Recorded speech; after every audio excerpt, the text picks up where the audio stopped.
Videos मेरे Facebook page पे भेजी इंडियंस ने जो इंडिया में चला रहे हैं इसको। इंडिया में।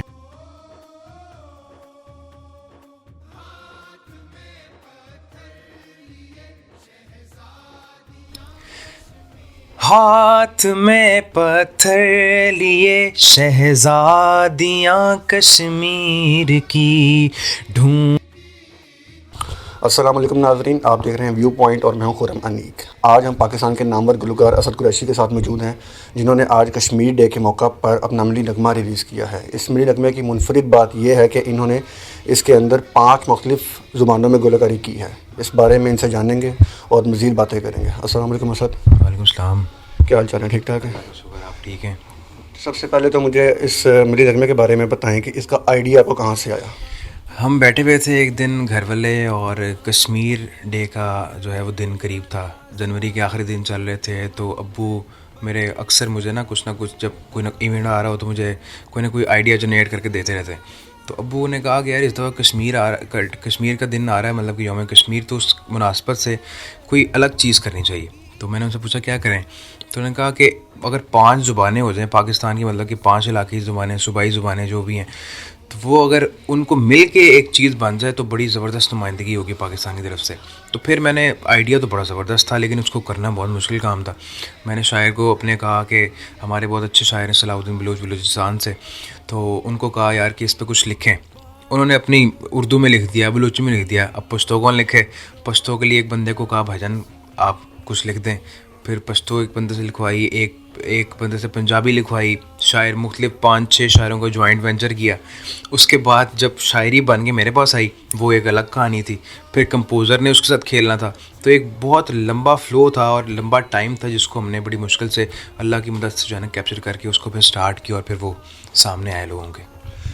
आइडिया आ गया। आइडिया आने के बाद इसको पूरा एक नगमा तैयार करने में शायरी लिखी गई। शायरी लिखी जाने के बाद कंपोजिंग, उसमें कितने का टाइम लग गया आपको? तकरीबन इसको हमने अगर टाइम देखा जाए तो इस पर महीना डेढ़ कम से कम लगना था, लेकिन हमने उसको फौरी, क्योंकि जनवरी के आखिरी कुछ दिन थे, उसको हमने फिर 10 दिन के अंदर मुकम्मल किया। शायरी 2 से 3 दिन में बहुत मुश्किल काम था, लेकिन शायरों ने कर लिया।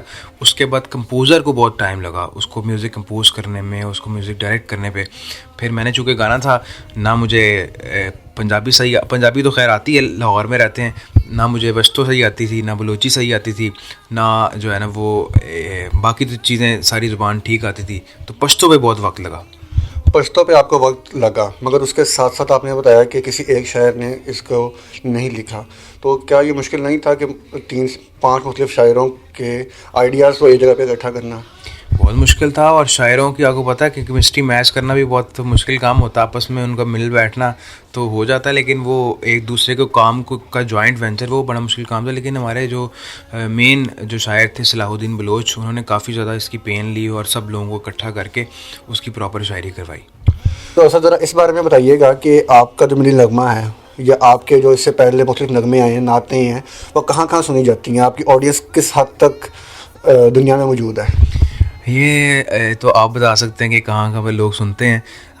कनाडा, अमेरिका, यूके, सऊदीया, इंडिया इवन, और बांग्लादेश, ये एशियन ममालिक जितने भी हैं, तो बहुत सारे लोग हैं सुनते हैं। इवन कि कश्मीर वाला जो मेरा नगमा रिलीज़ हुआ, तो मुझे कुछ वीडियोस मेरे फेसबुक पेज पे भेजी इंडियंस ने, इंडिया में चला रहे हैं इसको। इंडिया में एक सड़क पे जो है ना वो गाड़ी में लगा हुआ है तराना, और उसके अंदर से वीडियो बनी हुई है। इवन कि उसका झंडा भी इंडिया का सामने उस गाड़ी में वेजा है, और वो इंडिया में लोग इसको चला रहे हैं। तो हम समझते हैं कि जो है ना वो कश्मीर आज़ाद हो गया है। थोड़ा सा अपने बारे में बताएं कि आपने गुलकारी का आगाज़ कब किया? शौकिया किया या इसको प्रोफेशनली स्टार्ट किया था? हाँ, ये बड़ी दिलचस्प कहानी है। मैं स्कूल लाइफ में जो है ना वो मुझे तिलावत का शौक़ था, फिर मैंने नात पढ़ना शुरू की। फिर मुझे मेरे क्लास टीचर जो थे उन्होंने असेंबली में पढ़ाना शुरू किया। उसके बाद मुझे मुख्तलिफ़ क्लासेस के क्लास टीचर्स बुलाया करते थे अपनी क्लास में। मेरा बड़ा टेम्परामेंट और बड़ा कॉन्फिडेंस लेवल बिल्ड होता था उससे। तो फिर ये मुझे थोड़ी सी विरासत से भी मिला है। मेरे नाना बू बहुत अच्छी नात पढ़ते थे, मेरे मामू बहुत पढ़ते हैं माशाल्लाह, और उनसे ही मैंने सीखा। फिर मैंने नात पढ़ी, फिर मैंने तराने पढ़े, फिर मुख्तलिफ़ नग़मे गाए, इंतखाबी नग़मे गाए, और 14 अगस्त की मुनासबत से, 23 मार्च की मुनासबत से, कोरोना के हवाले से कुछ नग़मे कुछ लिखे और कुछ गाए। तो बहुत सारे मतलब स्कूल्स के नग़मे गाए, बच्चों के लिए नग़मे गाए, बड़ों के लिए गाए, बहुत सारे नग़मे जो है ना वो गाए। और अब पाकिस्तान तुर्की अज़रबैजान का एक प्रोजेक्ट हम कर रहे हैं, जिसमें पाकिस्तान तुर्की के ऊपर एक दोस्ताना एक नगमा बहुत ज़बरदस्त जो है ना वो फरवरी के इंशाल्लाह मिड में हम लेके आ रहे हैं। तो वो भी बड़ा ज़बरदस्त होगा इंशाल्लाह, उम्मीद है कि सबको पसंद आएगा। जब भी कोई गुलकार कोई कंपोजिशन तैयार करता है उसके ऊपर एक्सपेंसेस आते हैं, तो क्या ये एक्सपेंसेस आप खुद बियर करते हैं या स्पॉन्सर से हेल्प ले रहे हैं इस मामले में आप? ये अल्लाह का बहुत शुक्र है कि मैं जब कोई प्रोजेक्ट करने लगता हूँ और अपने कुछ करीबी लोगों को बताता हूँ, कुछ स्पॉन्सर्स भी उसमें हैं, कुछ हमारे करीबी दोस्त भी हैं, तो वो पूरा का पूरा उस प्रोजेक्ट को स्पॉन्सर कर लेते हैं। मतलब कि मेरी कोशिश ये होती है कि हम कि नया आइडिया, नया कोई प्रोजेक्ट लेके आए मार्केट में, ताकि लोगों को उससे अट्रैक्शन हो। तो अल्लाह का शुक्र है कि जो भी सोचते हैं उसको करने से पहले अल्लाह ताला वसाइल बना देता है, और वो कोई ना कोई थोड़ा सा इस बारे में बताएं कि जो पीछे हमारे ट्रॉफीज लगी हुई हैं, माशाल्लाह आपकी अचीवमेंट्स हैं बहुत ज़्यादा, और पूरे रूम में हम देख रहे हैं कि मुख्तलिफ ट्रॉफीज़ लगी हैं, मुख्तलिफ आपके सर्टिफिकेट्स लगे हुए हैं। तो फ्यूचर में क्या प्लान है आपका? गुलकारी को ही परस्यू करेंगे एज अ प्रोफेशनलिज्म, या किसी और तरफ जाने का इरादा भी है आपका?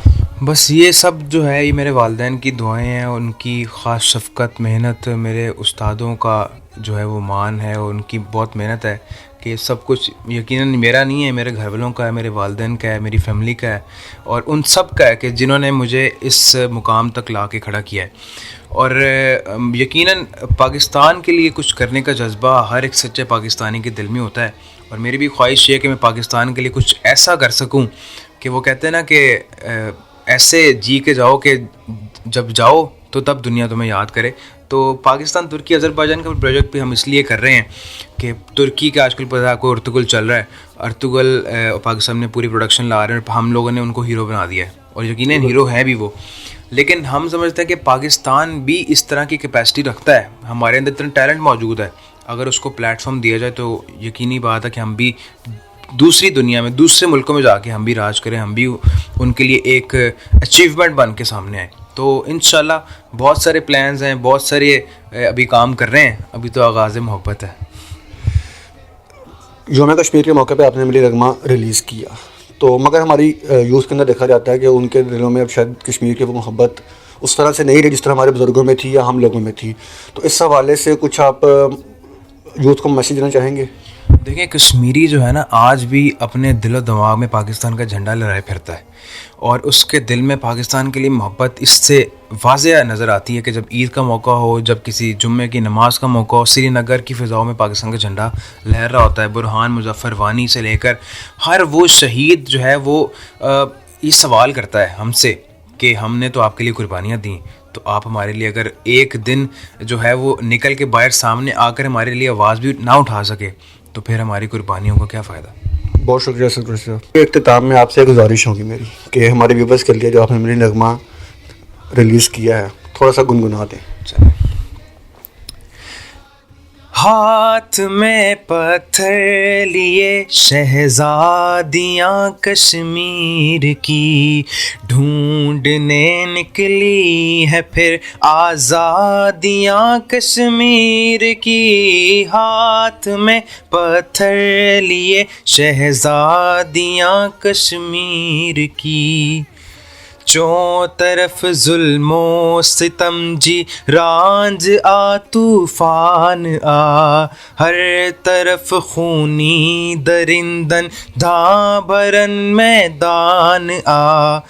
दा कश्मीर ज़मुंग गदे, दा कश्मीर पवी ज़मुंग, दादा बच्चो वीनी दी, दा पवीनो रंग ज़मुंग, जुल्मो सितम संग पसंग, ज़मुंग सिरा रवान दे, वीन सेला बूना दे, तबाहियाँ कश्मीर की।